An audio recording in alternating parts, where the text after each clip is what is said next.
Muy buenos días, amados hermanos. Hoy miércoles vamos a detenernos un poco en Judas Iscariote, el traidor. Es un tema duro, difícil. Casi no quisiéramos tener que dedicar los últimos 3 días de esta apasionante meditación que hemos tenido a lo largo de estas 10 semanas. Pero tenemos que hacerlo porque hay preciosas lecciones, importantes lecciones también para cada una de nuestras vidas. En el día de hoy tenemos la lectura en Mateo capítulo 26, versículos 21 al 25. Y dice que mientras comían, dijo el Señor Jesús: de cierto os digo que uno de vosotros me va a entregar. Y entristecidos en gran manera, comenzó cada uno de ellos a decirle: ¿soy yo, Señor? Entonces él respondiendo dijo: el que mete la mano conmigo en el plato, ese me va a entregar. A la verdad, el Hijo del Hombre va según está escrito de él, mas ay de aquel hombre por quien el Hijo del Hombre es entregado. Bueno le fuera a ese hombre no haber nacido. Entonces respondiendo Judas, el que le entregaba, dijo: ¿soy yo, maestro? Le dijo: tú lo has dicho. Luego también tenemos la lectura de Juan capítulo 13, versículos 21 al 30. Habiendo dicho esto, Jesús se conmovió en espíritu y declaró y dijo: de cierto os digo que uno de vosotros me va a entregar. Entonces los discípulos se miraban unos a otros, dudando de quién hablaba. Y uno de sus discípulos, al cual Jesús amaba, estaba recostado al lado de Jesús.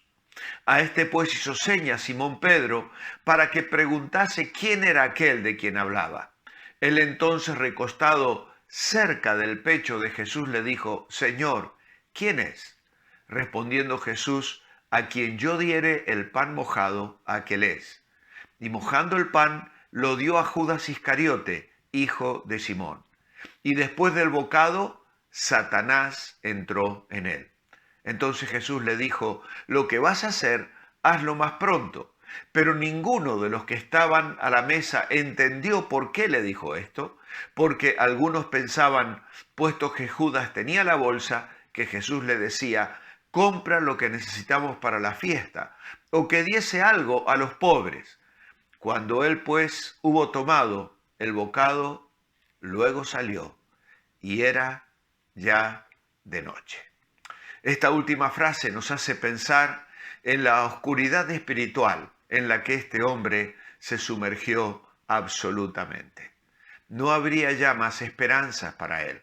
No habría un amanecer de bendición, de alegría, de gozo. Ya sus ojos no verían al Señor hacer milagros. Ya no participaría de la gran sorpresa de la resurrección. Ya no experimentaría tantas cosas maravillosas, la dulzura de las enseñanzas, las parábolas de Cristo, el toque de la mano santa del Hijo de Dios.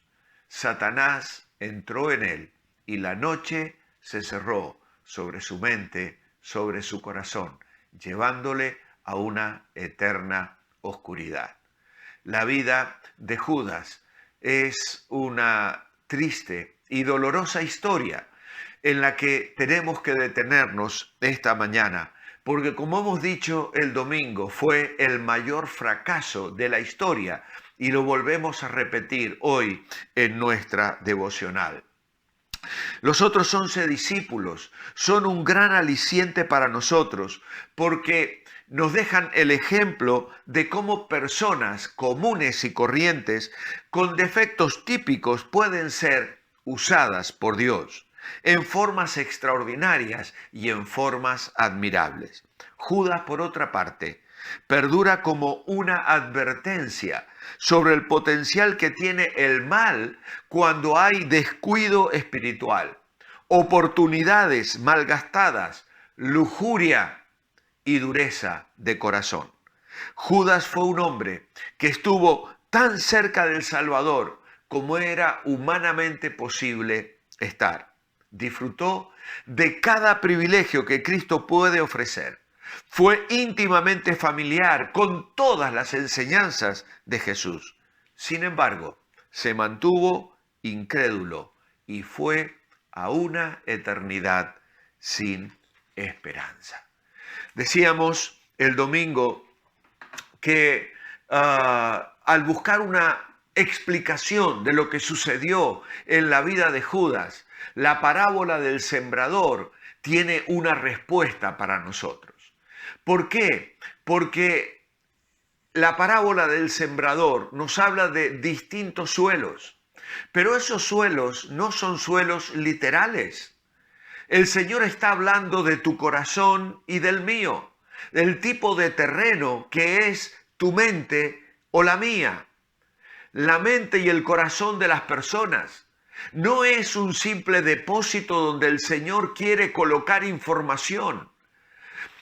El Señor no tiene una dinámica educativa como la que tienen muchos profesores en el día de hoy, obligando a sus alumnos a meter en la cabeza conceptos no razonados, aprendidos de memoria y vertidos rápidamente en un examen y en un papel que luego se olvidan y no vuelven a formar parte de la vida de ese joven.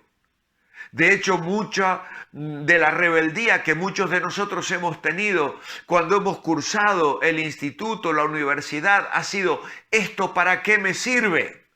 ¿Esto para qué me sirve? Voy a aprenderlo, voy a memorizarlo, pero luego llegará el día en que nunca más volveré a utilizarlo en mi vida. Y esto no es lo que sucede con Jesús. Jesús trabaja en la vida de las personas y Él quiere colocar la semilla de la palabra de Dios para que se desarrolle y lleve fruto. Y esa semilla lleva fruto en el terreno de la emoción, transforma nuestros pensamientos y entonces cambia nuestra personalidad, nuestra forma de enfocar la vida. ¿Cuánta gente ha sido transformada?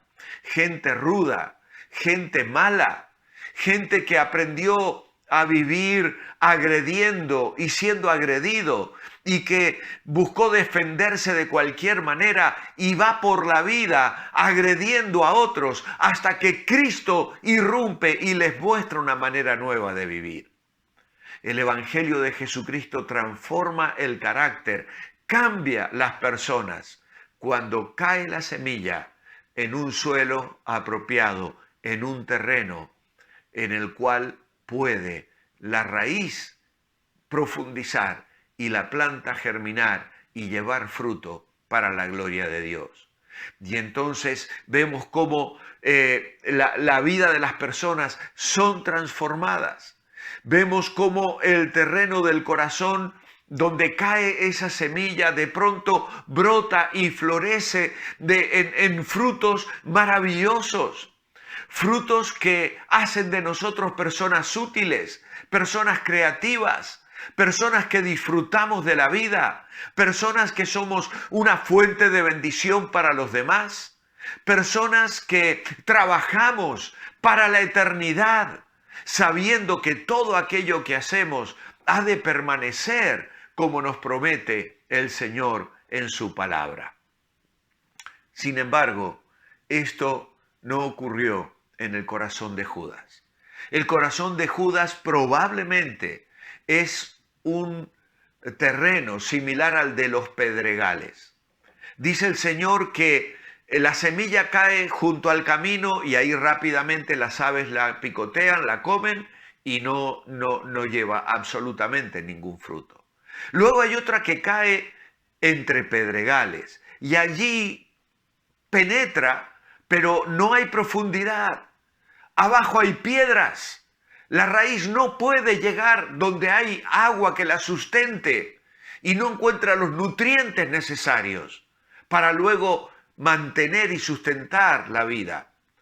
Y ese es el terreno de Judas. Luego está el terreno de los espinos, donde crece, florece, pero rápidamente los espinos la ahogan y no le permiten llevar fruto. Pero luego está un terreno arado de buena tierra, Y a veces las circunstancias de nuestra vida, las dificultades, las crisis que atravesamos, hacen que tengamos nuestro corazón preparado para que la palabra de Dios caiga allí y germine y lleve fruto para la eternidad. Así que Judas nos deja estos ejemplos de una persona que no fue en realidad transparente. No le vemos al Señor regañándole en ningún sitio de los evangelios. No le vemos diciendo cosas fuera de lugar, más allá de la que dice ante el acto de María al ungir los pies del Señor y derramar aquel costoso perfume. Al contrario, parece gozar de la confianza plena de todos los demás discípulos y también del Señor. Pero el Señor ha ido advirtiendo que uno le habría de traicionar. ¿Por qué el Señor gastaría tiempo en anticipar esto? Pues porque los discípulos de ninguna manera podrían pensar o llegar a pensar que alguno de ellos tuvo la capacidad de engañarle. El Señor sabía, el Señor conocía lo que había en el corazón de Judas, porque él era el Hijo de Dios.